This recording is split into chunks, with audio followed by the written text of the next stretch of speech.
కేటీఆర్కి బండి సంజయ్ ఓ warning ఇచ్చారు. వాస్తవంగా బండి సంజయ్ మాజీ అధ్యక్షుడు, ఇప్పుడు జాతీయ కార్యదర్శి.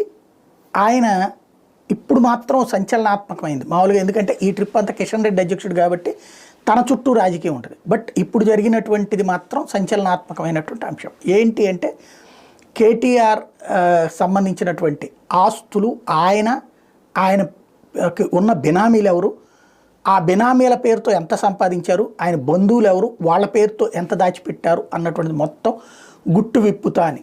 ఓ పక్కన కడియం శ్రీహరి కేసీఆర్కి సంబంధించిన అక్రమాస్తులని గుట్టు విప్పుతానని ప్రకటన చేసిన కొద్దిసేపటికే ఇటు బండి సంజయ్ చేశారు. కాబట్టి వాళ్ళిద్దరి మధ్యన అవినాభావ సంబంధం ఉందని రేపు బీఆర్ఎస్ అన్న ఆశ్చర్యపోనక్కర్లేదు. అది పక్కన పెడితే ఇప్పుడు 10 ఏళ్లలో మాత్రం ఒక్కటి ఖాయం.